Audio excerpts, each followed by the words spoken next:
Hello there. Welcome to Just the Discs. Talk about Blu-rays here. Today is kind of a mixed bag of stuff. Mostly Warner Brothers, Warner Archive. I've got a Film Masters movie. I've got a Sony movie. It's a bunch of stuff. But we're going to start with what is quick become one of my favorite movies, really. And thankfully now has a nice physical media 4K release, and that is Shane Black's film of The Nice Guys from, I want to say 2016? I should know the year. 2016. Sequel, please, by the way, for anyone listening that could potentially facilitate that. I know it was not a box office hit upon its release, but that said, I think it's a really great comedic detective movie. Obviously, as you can see, starring Russell Crowe and Ryan Gosling, and for me, each having some of my favorites of their performances. I just adore this film. It's one of my favorite recent buddy movies. Basically, you have a down on his luck, functional alcoholic detective dad, played by Ryan Gosling, who ends up combining forces with I don't even know. He's kind of a guy that beats people up for money. That's Jackson Healy, played by Russell Crowe. And they sort of get embroiled in a conspiratorial plot involving cars in the auto industry.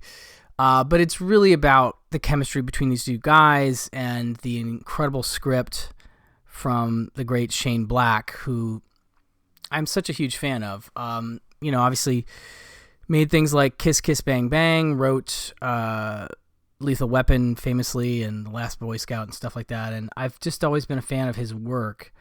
And it has this great, comedic great comedic properties, but also just a self-awareness that he does really well and has done for some time, like before it was the hip thing to do, kind of feels like, and he just does it like better than anybody as far as I'm concerned. So there's a couple just great moments, well, more than a couple great moments of, we've seen this kind of scene in a movie, and here I'm going to turn it on its head and make it more ridiculous or embarrassing, or things don't work out. Like there's one scene where Ryan Gosling's character has to throw a gun to Russell Crowe's character, who's like slouched down under a window, and he ends up like throwing the gun out the window. And then there's a scene where Gosling has to break into a building, and he uses puts a handkerchief around his hand and punches the window, but then ends up cutting his hand really badly and having to go to the ER and just stupid stuff like that. But I love it. Ryan Gosling's character is a dad, so there's a constant running bit with his daughter, and their relationship is great. I mean, Shane Black has a thing about kids in movies. He wrote the script for Iron Man 3 as well. And anyway, I just love his stuff, and I think this movie is incredibly funny and has just some great villains, Keith David, one of the villains. It's just really, really solid, and I'm such a fan. So really nice to have a 4K release from Warner Brothers. I already digitally owned it in 4K as soon as I could back in 2016, but great to have this physical release. It does have a couple features on it. It has Always Bet on Black, which is a featurette, featuring Shane Black, talking to producers and cast about him and the way he works, and him talking about detective movies and how much he likes those. And then we have something called Worst Detectives Ever, The Making of Nice Guys, also featuring him and the cast and Joel Silver and some other people. They're very EPK, short, like 6 minutes a piece, so not really anything too spectacular. It was obvious that the failure of this movie at the box office means that, they're not going to put a lot of money into doing new special features, but boy, would I love a commentary on this movie if I could get one. It doesn't seem likely now this 4K has come out, but nonetheless, truly one of my favorite things in a long time. And I'm just a big detective movie guy, and this is one of my favorites. Anyway, highly recommend it. Looks great. Has a couple features on it. Okay, I've got a bunch of Warner Archive here. 1, 2, 3, 4. And a lot of animation. So we'll start with this. Frankenstein Jr. and the Impossibles. So when Warner Archive was just doing DVDs, they had a really great series that I love, and I still have tons of the DVDs, where they released a bunch of old animated TV shows from the 60s and 70s and I think 80s on DVD, and it would be the full, Captain Caveman, and I love Clue Club personally. If anybody's listening, please, Clue Club on Blu-ray. There's a whole, group. I did a video a long time ago of animated stuff, and there's a whole section about Scooby-Doo clones, Goober and the Ghost Chasers, and Clue Club, which is my favorite of the clones. Funky Phantom, a bunch of that stuff. So they all came out, and like Shirt Tales, it's such a great series of DVDs. And this is one that they put out on DVD that I wasn't aware of at the time, but quickly became a new favorite animated show that had I seen it rerun on Sundays, which is when some of this kind of thing would play, the Herculoids and Thundar the Barbarian. Those have come out since. I would have loved this. So this show is based, it comes out in 66 and 67, and it's basically one of those shows that has two stories. So you have the Frankenstein Jr. stories and the Impossible stories. And, well, I'll just read the back. A remarkable robot and a trio of shape-shifting heroes make the scene when things look mean. Frankenstein Jr. and the Impossibles is 1.5 hour packed with the adventures of two of the most unusual animated creations of the legendary Hanna-Barbera studio. Buzz Conroy is a heroic boy genius who builds the powerful robot Frankenstein Jr. When the ghastly genie, the junk man, and other evildoers get up to their old tricks, Frankie and his young creator crank into action. The crime-fighting coalition continues with the Impossibles, a group of superheroes disguised as a beatnik rock group. They look like, this is them as the trio of the heroes, but when they're just in their little band, they look like, knockoff Beatles or something like that, which is really funny. So they're always playing a gig, and then they get the call, and they, okay. So they are at the direction of Big D, that's their boss, I guess. Multi-Man, Coil Man, and Fluid Man. So Multi-Man can make multiples of himself, and so he can make bridges of himself, and Coil Man has coiled arms and legs. He's like Mr. Fantastic or something. And then there's Fluid Man, who can turn himself into liquid. And doesn't sound formidable, but they're a fun group together. Serve hot rock and musical justice, thwarting thieves and corralling crooks with their transformative powers. Classic family cartoon fun isn't just possible, it's guaranteed with this 2-disc, 18-episode collection, now newly remastered in high definition from 4K scans of the original camera negatives of the series. As always, these sets look great. The cartoons look really good. I've just been a cartoon fan for a long time. I've talked about it here a lot, but it's really neat to see them taken seriously and put out with care. And this one's kind of obscure, so it's a favorite though. I really, it's a lot of fun if you're into that 60s vibe. Special feature Monster Rock: The Adventures of Frankenstein Jr. and the Impossibles is included here as well. But yeah, this is a 2-disc set. High recommend. This is one of my favorites of those animated series releases they used to put out. Okay, and now here's another one that's really interesting that I hadn't heard of, and I don't remember being part of the DVD thing, but maybe it was. Probably must have been. And this show is called Wait Till Your Father Gets Home. And this show is from 72 to 74. Okay. Well, I'll just read it. The age of Aquarius dawned. Harry Boyle forgot to set his alarm. Inspired by the era of live-action TV series such as All in the Family comes the generation gap comedy Wait Till Your Father Gets Home.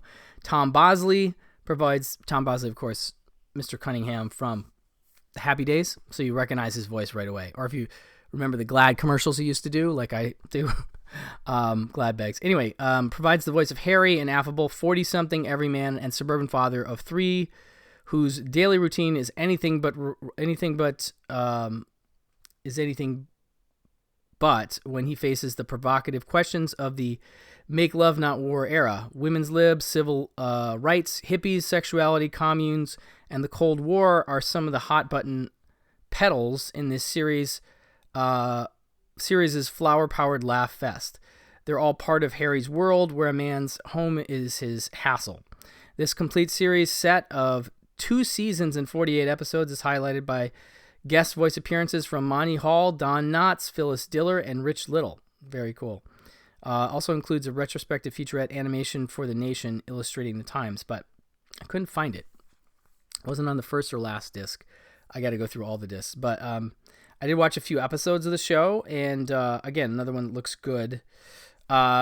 He's got, what's his name? Harry Boyle has these 2 kids. His son is like a long-haired hippie type who is very counterculture in his way. And then there's also his daughter, similarly that way. He's got a neighbor who is very anti-communist and is always talking about getting those reds, and very strange in its way. I guess maybe not so dated, but ultimately. But yeah, so it's a really unique one, like a show that I was unaware of, but it definitely feels more adult than, a Saturday morning show. Like, I don't know the specifics of when it aired, but I would assume it was a primetime cartoon type show. Because like even like the first episode, it's called the Fling, I think, and it's like Harry has to take a coworker down to San Diego. I guess it's an LA based show, and both the kids are like, "Oh, he's totally having an affair," and they start treating it like it's an affair, and it's not. And he actually, when he takes the woman down to San Diego, the car legitimately has a problem, and they have to stay in a motel, but everybody's suspicious of that, and he sleeps in the car. Anyway, it's fun, and I like Tom Bosley. It's a very comforting voice from Happy Days, so it's easy to roll with. But yeah, very interesting curio from 72 to 74, and really neat that they made this multi-disc set, because it's like 1, 2, 3, 4, 6 disc set of this show that I know a lot of people know. I just wasn't aware of myself. I just love that they take the time to do a nice set like that. So that is Wait Till Your Father Gets Home. Then we have one of the Looney Tunes movies. This one's from 1988. Daffy Duck's Quackbusters. Got a little tongue-tied there. This is, one of those things that Warner's would do in the 80s, where they would create a wraparound story and then slot in a bunch of old cartoons, sometimes tying into the plot, sometimes, really loosely, like trying to tell a story that they can then throw these cartoons into. And so it's interesting as a thing. I used to watch these on cable and stuff like that, but I also watched the crap out of the original cartoon, so it was always kind of like, oh, I don't know this wraparound story, but I know every cartoon they're showing. And this one, I'm trying to remember if I didn't write down all the cartoons that are included, but there's definitely some that you'll know. There's the Dr. Jekyll, Mr. Hyde one with Sylvester and Tweety, if you haven't seen that. Actually, it was really cool. They showed that at the New Beverly last year as an opener for something, and I love that one. Anyway, in this delightful animated feature film, Daffy Duck opens up the ghost-busting Ghouls R Us agency. It's supply and demand. The spook sleuth explains, "My clients supply the ghosts, and I demand the money."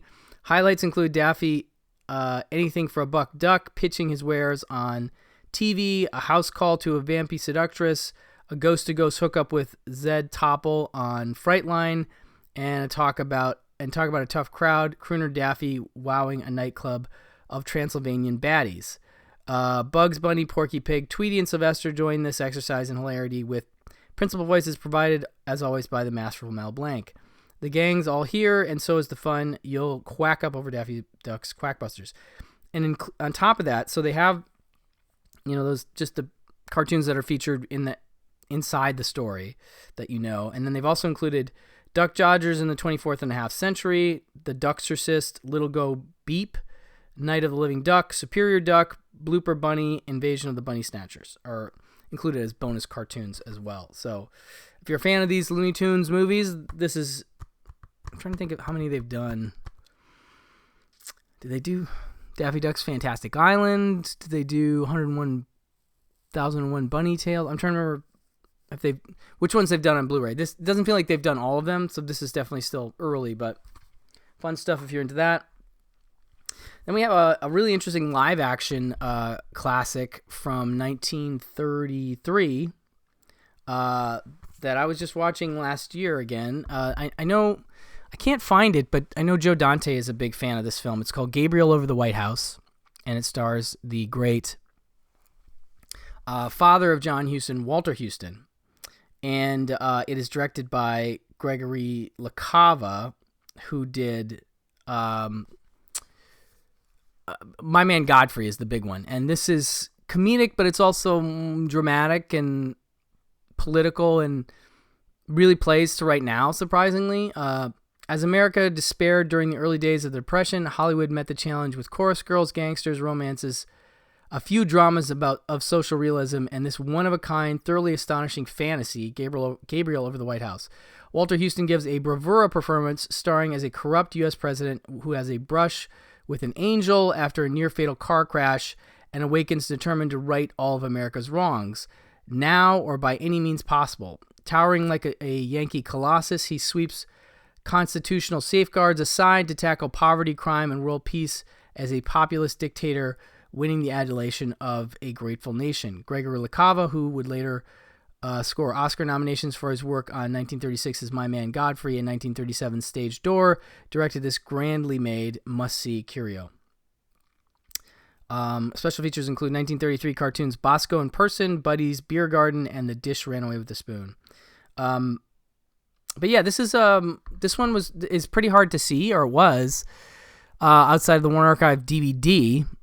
So I was really happy to see this get a Blu-ray. I just think it's very apt right now.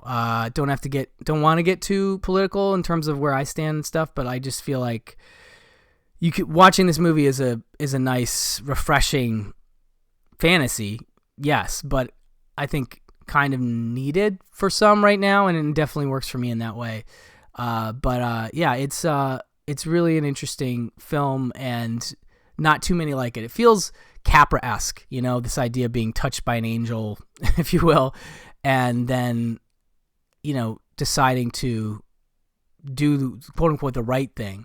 How he goes about it is intriguing because it's not quite, he's kind of definitely bending some constitutional rules to do the right thing. So there's some interesting,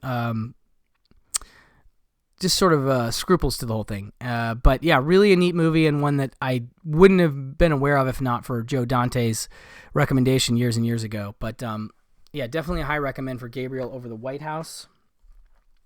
Then we have this new one from Film Masters. This is one of their limited editions with a slipcase.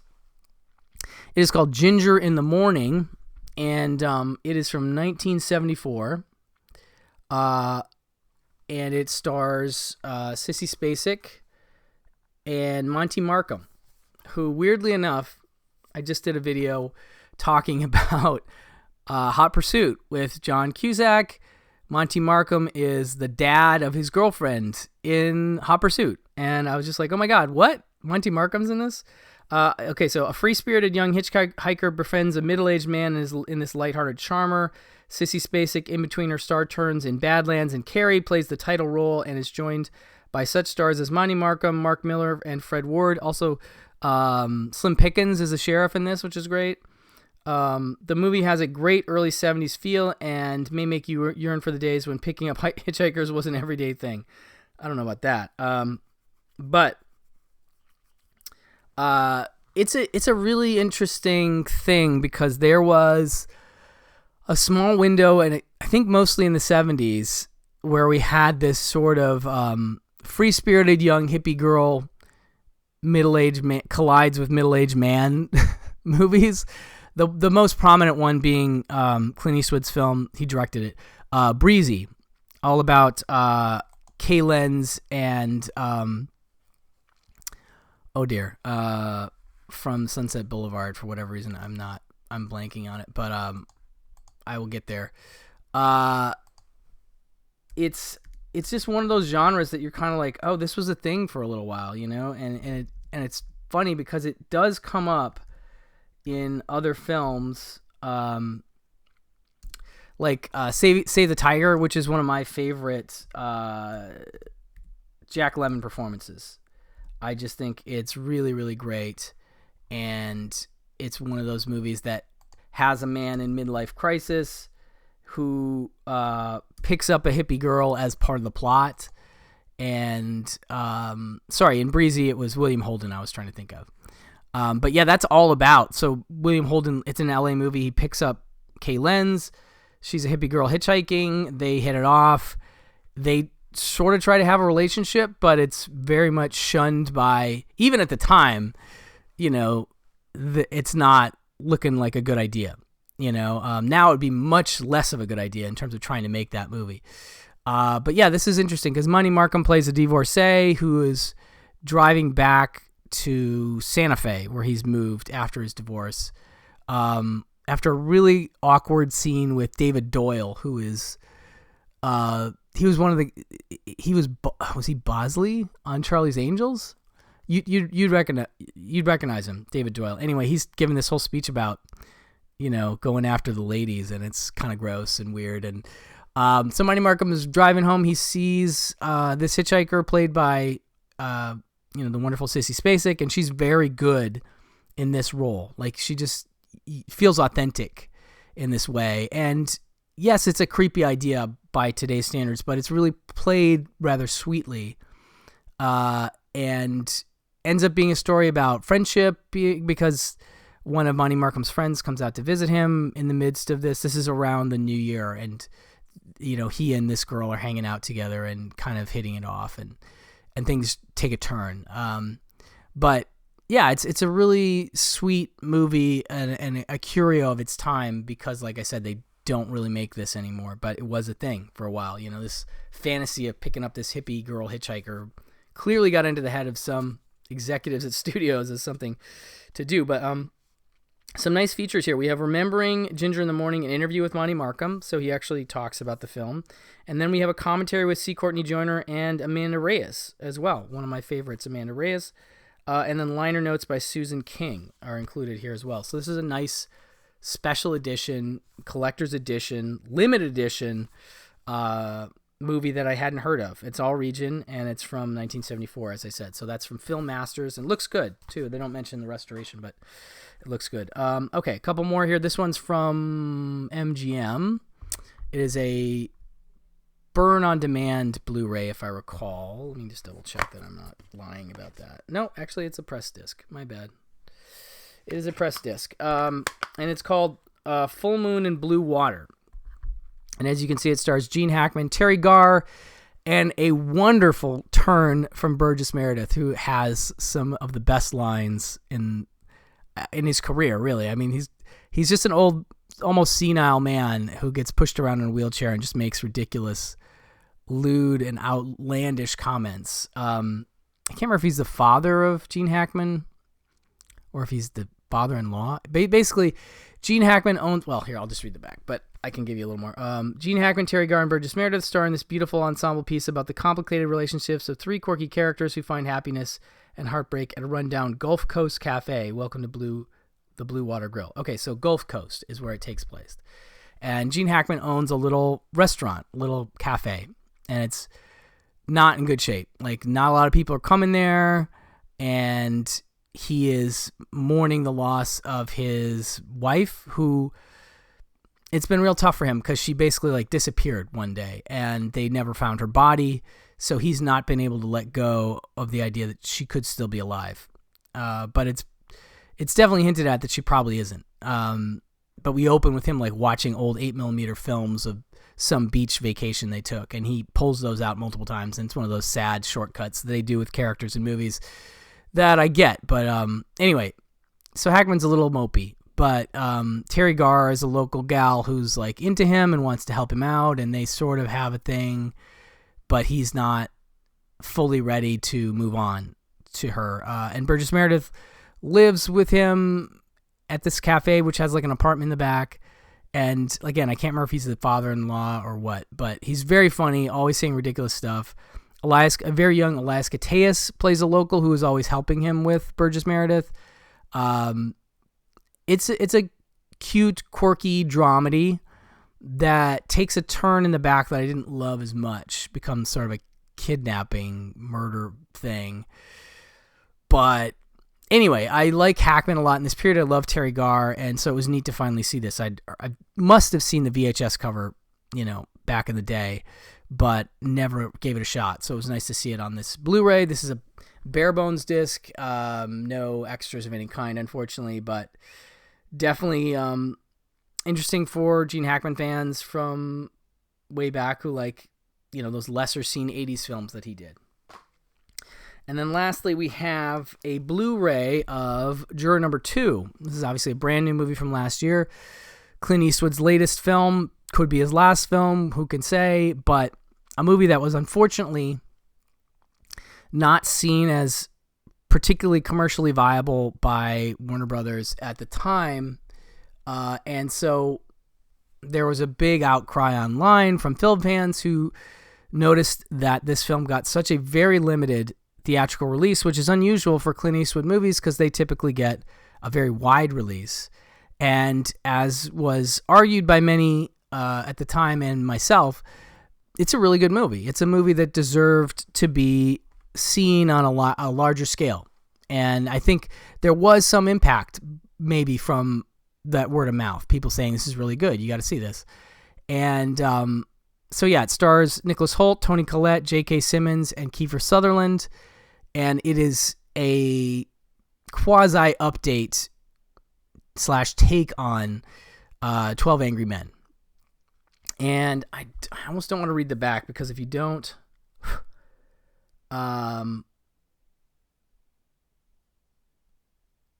Okay.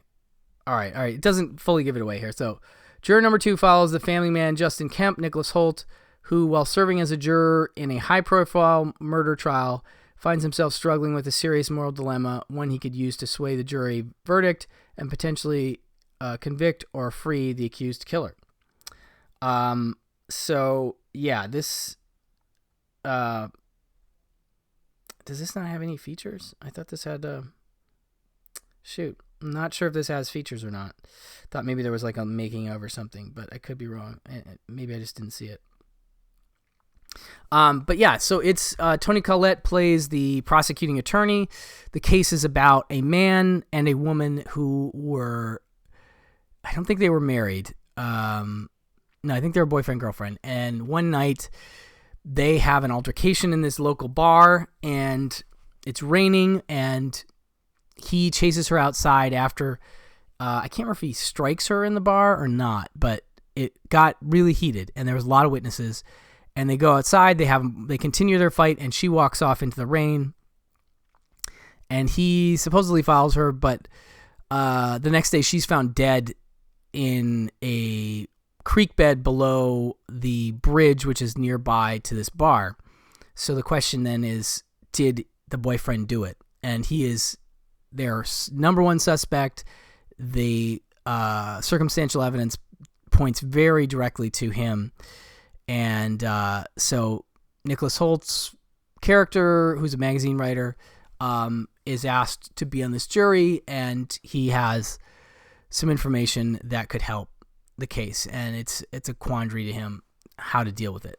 And but yeah, it's very 12 Angry Men in its way, because we have a lot of, I don't want to say stereotypical characters, but, kind of archetype characters in the jury room arguing about who's guilty. And of course it starts that everyone thinks he did it, and Nicholas Hoult is not sure. And yeah, it's a very enjoyable, J.K. Simmons plays an ex-cop who is part of the jury. Kiefer Sutherland is an AA friend of Nicholas Hoult's, who he's a recovering alcoholic.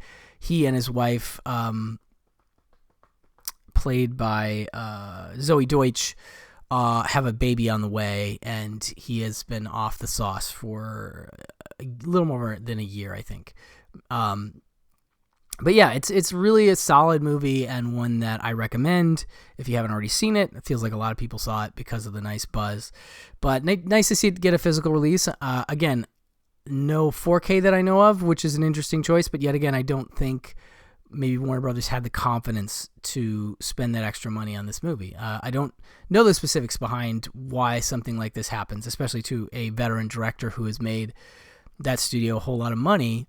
I don't know if it's political. I don't know if it's just, the studio really struggling after the strikes. I mean, trying to save money. Who knows? But it's a bummer when a good movie doesn't get out there as well as it should. So anyway, nice to have a physical release. This has a digital code and a Blu-ray, and I do recommend it. I think it might have a making of on there, but I don't know. I know that was part of the digital package.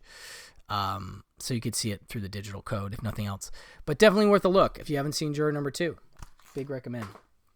Anyway, thank you for listening, and I will talk to you very soon. Bye-bye.